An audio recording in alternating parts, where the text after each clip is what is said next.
Hello दोस्तों, आप सबों को जय मसीह की और स्वागत करते हैं एक बार फिर आपको इस मसीह फेथ यूट्यूब चैनल में। आज हम पवित्र बाइबल के वचनों में से यिर्मयाह भविष्यवक्ता के बारे में सीखेंगे, समझेंगे। यिर्मयाह भविष्यवक्ता पवित्र बाइबल की पुस्तक यशायाह नबी के बाद में आता है। यिर्मयाह भविष्यवक्ता हमारे प्रभु यीशु मसीह के जन्म के 6ठी शताब्दी यानी कि 600 या 650 के आसपास उनका जन्म हुआ, एक विशेष उद्देश्य को लेकर। और उनका जन्म हुआ और वो चुने हुए अभिषेक थे, फिर भी उनकी प्रार्थना प्रभु के पास कैसी है, उस प्रार्थना के ऊपर हम बात करेंगे। यहाँ पर आप देख सकते हो, यिर्मयाह नबी ने सहायता की याचना की परमेश्वर से। लिखा, हे यहोवा मुझे चंगा कर, तब मैं चंगा हो जाऊंगा, मुझे बचा तब मैं बच जाऊंगा, क्योंकि मैं तेरे ही स्तुति करता हूँ। इस प्रकार उनके प्रार्थना निवेदनों को हम डिटेल में समझेंगे और हम सीखने का प्रयत्न करेंगे कि हमारे जीवन में हम किस प्रकार लागू कर सकते हैं। यहाँ आप देख सकते हो यिर्मयाह का बुलाया जाना। यिर्मयाह पहला अध्याय उसकी चौथी कलम में लिखा, तब यहोवा का यह वचन मेरे पास पहुंचा, गर्भ में रचने से पहले ही मैंने तुझ पर चित्त लगाया और उत्पन्न होने से पहले ही मैंने तेरा अभिषेक किया, मैंने तुझे जातियों का भविष्यवक्ता ठहराया। इस वचन के मुताबिक यिर्मयाह का जब जन्म इस पृथ्वी पर हुआ, उससे पहले ही परमेश्वर ने उसको माँ के गोद से चुन लिया और अभिषेक किया। और क्यों अभिषेक किया? क्योंकि उनको एक जातियों को लिए, जनता के लिए, प्रजा के लिए, देश के लोगों के लिए, संसार जाति के लिए एक भविष्यवक्ता ठहराया।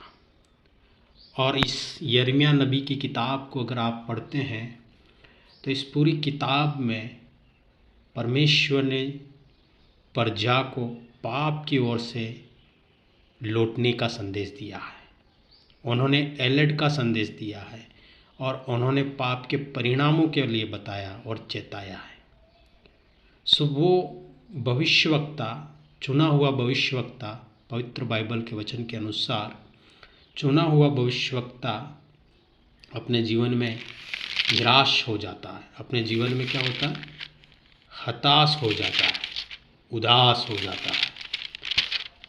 और इंसान होने के नाते इस पृथ्वी पर आप और मैं भी काफ़ी बार उदास, हताश हो जाते हैं। काफ़ी बार हम ये सोचते हैं कि प्रभु हमारे साथ ही ऐसा क्यों हुआ, हमारे साथ ही ऐसा क्यों हो रहा है, प्रभु हम करें तो करें क्या, कुछ भी समझ में नहीं आता। हम कोशिशें भी करते हैं बट सफलता नहीं मिलती। हर वक्त निराशा ही हाथ लगती है। जैसा कि यहाँ पे यिर्मयाह सहायता की याचना कर रहा है प्रभु से। वो अपने प्रार्थना में लिख रहा है, वो अपने प्रार्थना कर रहा है, हे यहोवा मुझे चंगा कर। इसका मतलब कि इस पृथ्वी पर जब वो थे तो बीमारियों का भी सामना करना पड़ा होगा। इसका मतलब कि जब वो इस पृथ्वी पर थे तो अलग अलग निराशाएं, आलोचनाओं का भी सामना करना पड़ा होगा। इसका मतलब जब वो इस पृथ्वी पर थे तो आप और मैं आज जो समस्या या किसी प्रकार की समस्याओं का सामना कर रहे हैं, वैसा ही उनके सामने भी थी। इंसान के होने के नाते उनके अंदर वो भावनाएं, वो पीड़ाएं, वो संकट आज आपके और मेरे सामने हो सकते हैं, वैसे ही उनके सामने थी। इसलिए उन्होंने लिखा वचन में कि हे यहोवा मुझे चंगा कर, तब मैं चंगा हो जाऊंगा।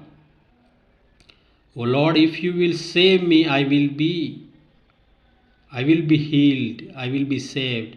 मुझे बचा तब मैं बच जाऊंगा, क्योंकि मैं तेरे ही स्तुति करता हूँ। आगे हम पढ़ते हैं, सुन वे तुझसे कहते हैं, यहोवा का वचन कहाँ रहा, वह अभी पूरा हो जाए। परंतु तू मेरा हाल जानता है, मैंने तेरे पीछे चलते हुए उतावली, परंतु तू मेरा हाल जानता है। क्या कहता है यिर्मयाह? तू मेरा हाल जानता है प्रभु, मैंने तेरे पीछे चलने की उतावली करके चरवाओं का काम नहीं छोड़ा, न मैंने उन आने वाली विपत्ति के दिन की लालसा की है। जो कुछ मैं बोला वह तुझ पर प्रकट हुआ।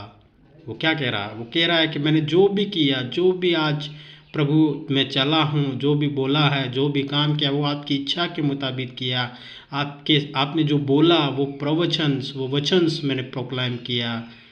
प्रभु वो अपने दुख भरी दास्ता टूटे हुए दिल से प्रभु के पास आता है, अपने दिल के हाल बयां करते हुए कहता है, मुझे न घबरा, संकट के दिन तू ही मेरा शरण स्थान है। दोस्तों, मुझे न घबरा। दोस्तों, घबराहट इंसान को होती है जब वो इस पृथ्वी पर है। अगर युवा है, पढ़ने वाला है बच्चा, तो उसे टेंशन्स, उसे घबराहट होती है अपने पढ़ाई के विषय को लेकर, उसे घबराहट होती है एग्ज़ाम को लेकर, उसे घबराहट होती है। अगर आप जवान हैं तो जवानों को घबराहट होती है अपने भविष्य को लेकर, नौकरी और पैसा को लेकर, शादी को लेकर, कैसे, किससे, ये सारे सवालों को देखते हुए घबराहट होती। माता पिता है तो उनकी घबराहट उनके हिसाब से होगी बच्चों के भविष्य के प्रति, और अगर आप सीनियर सिटीज़न हैं तो वो भी एक घबराहट होगी। घबराहट अनेक प्रकार की हो सकती है। इंसानों के सामने अपने अपने परिस्थिति, अपने अपने समस्याओं के अनुसार घबराहट हो सकती है।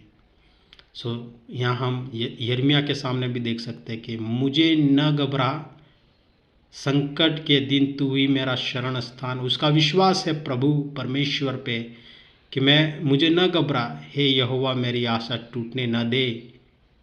मेरे सताने वालों को ही आशा टूटे, उन्हीं को विस्मित कर, परंतु मुझे निराशा से बचा। उन पर विपत्ति डाल और उनको चकनाचूर कर दे।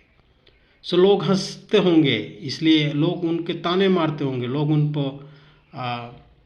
उनके सामने एक चैलेंज होगी, वो अपने भया प्रार्थना में कर रहे हैं। तो दोस्तों, चैलेंज हो छोटी या बड़ी हो, चैलेंज होती है, बट संकट के समय में, के दिनों में तू ही मेरा शरण स्थान है।